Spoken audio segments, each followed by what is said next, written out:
Photoshop యొక్క working environment లేదంటే interface ఎలా ఉంటుంది అనేది ఇప్పుడు మనం చూస్తాం.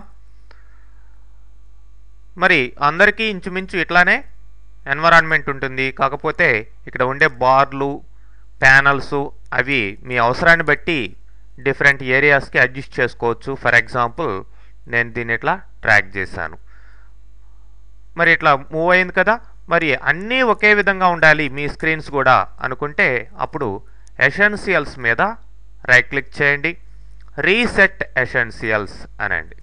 సో అందరికీ కూడా ఇట్లాంటి బార్లు, ఇట్లాంటి ప్యానల్స్ ఇదే విధంగా అరేంజ్మెంట్ కాబడి ఉంటాయి.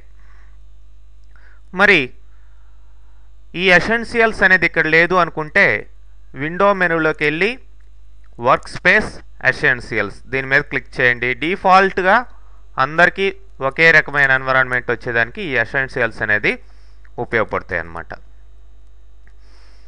మరి నెక్స్ట్ మనకి లెఫ్ట్ సైడ్ ఇక్కడ టూల్ ప్యానల్ లేదంటే టూల్ బార్ అనేది ఉంది.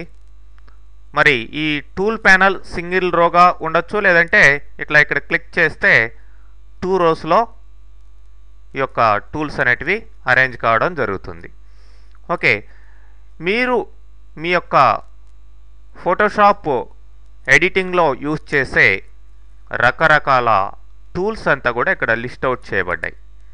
ఓకే, జస్ట్ లైక్ ఇక్కడ చూడండి, మీకు రెక్టాంగులర్ మార్క్యూ టూల్, అట్లనే లాజర్ టూల్, ఇట్లా రకరకాల టూల్స్ ఇక్కడ ఉంటాయి. మరి వీటికి ఇక్కడ రైట్ క్లిక్ చేసినట్లయితే వాటికి సబ్ ఆప్షన్స్ అంతా కూడా ఉంటాయి. ఫర్ ఎగ్జాంపుల్ ఫస్ట్ది రెక్టాంగులర్ మార్క్యూ టూల్, రెండోది ఎలిప్టికల్ మార్క్యూ టూల్, అట్లనే నెక్స్ట్ ఆప్షన్స్ అన్నీ కూడా ఉన్నాయి. దేని మీద రైట్ క్లిక్ చేసినా కానీ వాటిల్లో సబ్ ఆప్షన్స్ ఉంటాయి. ప్రతి దానికి కూడా షార్ట్ కట్ ఉంటుందండి. ఫర్ ఎగ్జాంపుల్ ఇప్పుడు నేను ఈ యొక్క లాజో టూల్ కావాలనుకోండి, ఎల్ అని ప్రెస్ చేస్తే సరిపోతుంది. అట్లనే మార్క్యూకి ఎక్కితే ఎం అని ఉంటుంది. సపోజ్ ఎం అని ప్రెస్ చేశాను, ఆటోమేటిక్గా మార్క్యూ టూల్ సెలెక్ట్ కావడం జరిగింది. చూడండి, మరి మీరు వీటికి మళ్ళీ సబ్ ఆప్షన్స్ ఉన్నాయి కదా.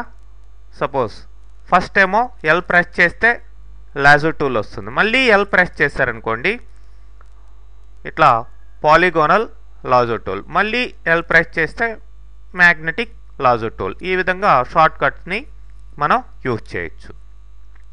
మరి మీరు ఇక్కడ ఏ టూల్ తీసుకున్నా సరే ఆ టూల్స్కి సంబంధించిన ఆప్షన్స్ ఇక్కడ ఈ యొక్క ఆప్షన్స్ బార్లో రావడం జరుగుతుంది. ఫర్ ఎగ్జాంపుల్ నేను ఈ యొక్క లాజో టూల్ తీసుకున్నాను, లాజో టూల్కి సంబంధించిన ఆప్షన్స్ వచ్చాయి. అట్లనే వేరే టూల్ తీసుకున్నాను, దానికి సంబంధించిన ఆప్షన్స్ వస్తాయన్నమాట.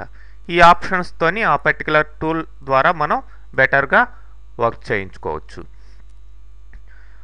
అట్లనే పైన అప్లికేషన్ బార్ అని ఉంది టాప్లో, ఇక్కడ పిఎస్ అని ఉంది చూడండి, ఇదే అప్లికేషన్ బార్. ఈ అప్లికేషన్ బార్లో launch bridge, launch mini bridge ఇట్లాంటి ఆప్షన్స్ అంతా కూడా ఉంటాయి. వీటిలంతా కూడా మనం నెక్స్ట్ కమింగ్ సెషన్లో చూస్తాం. అట్లానే ఇటు సైడు మీకు ఇట్లా డ్రాగ్ చేసుకొని ఈ ఆప్షన్స్ని ఇట్లా తీసుకురావచ్చు అనమాట. ఇవే మీకు ఇక్కడ ఉండే వర్క్ స్పేస్ కింద ఉండే ఆప్షన్స్ కూడా ఇవే, విండో మెనూ కింద వర్క్ స్పేస్ కింద ఉండే ఆప్షన్స్. ఓకే, మళ్ళీ ఇట్లా డ్రాగ్ చేసి పెట్టుకోవచ్చు. అట్లానే రైట్ సైడ్ మీరు ఈ యొక్క ప్యానల్స్, డిఫరెంట్ ప్యానల్స్ మీరు వర్క్ చేసుకునేటప్పుడు అవసరాన్ని బట్టి కొన్ని ప్యానల్స్ వస్తూ ఉంటాయి. మళ్ళీ మీకు వద్దనుకుంటే వీటిని క్లోజ్ చేయొచ్చు. లేదు విండోలోకి వెళ్ళి కొన్ని ప్యానల్స్ని, సపోజ్ ఇక్కడ మీకు ఇన్ఫో అనే ప్యానల్ కావాలనుకోండి, ఆ ప్యానల్ తీసుకోండి. ఇట్లా మీకు ఏ ప్యానల్ తోటి వర్క్ చేయాలో ఆ ప్యానల్ని మీరు ఇక్కడికి తీసుకురావచ్చు. ఈ యొక్క ప్యానల్స్ మీద అన్నిటి మీద టాప్లో దీన్ని ఇప్పుడు ప్రస్తుతం క్లోజ్ చేస్తున్నాను.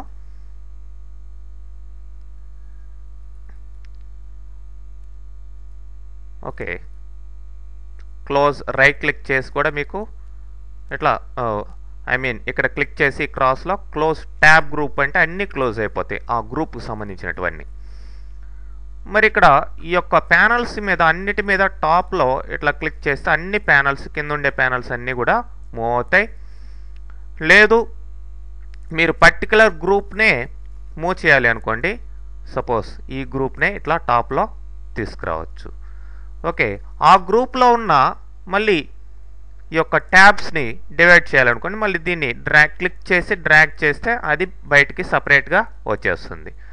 మళ్ళీ ఈ ప్యానల్స్ తోటి జాయిన్ చేయాలనుకోండి, మళ్ళీ తీసుకురండి, ఇట్లా బ్లూగా వస్తుంది కదా, అప్పుడు డ్రాగ్ చేసి వదిలేసేయండి. మరి వీటిల్ని కొలాప్స్ చేయొచ్చు, ఎక్స్పాండ్ చేయొచ్చు. Collapse and expand double click చేసినా కానీ మీకు ఇట్లా కొలాప్సింగ్, ఎక్స్పాండింగ్ అవుతూ ఉన్నాయి. ఓకే, మళ్ళీ ఫస్ట్ ఎలా ఉందో అలా రావాలి అనుకుంటే ఏం చేయాలి, మీరు ఎసెన్షియల్స్ మీద రైట్ క్లిక్ చేసి రీసెట్ ఎసెన్షియల్స్. ఓకే, చూడండి ఏది మార్చినా సరే డిఫాల్ట్గా వచ్చేస్తాయి అన్నమాట. ఓకే, ఈ విధంగా మీరు మీ యొక్క అవసరానికి అనుగుణంగా మీ యొక్క వర్కింగ్ ఎన్విరాన్మెంట్ని అరేంజ్ చేసుకోవచ్చు. నెక్స్ట్ సెషన్లో మనం ఫోటోషాప్లో వాడే రకరకాల ఫైల్ ఫార్మాట్స్ గురించి తెలుసుకుంటాం. ఓకే.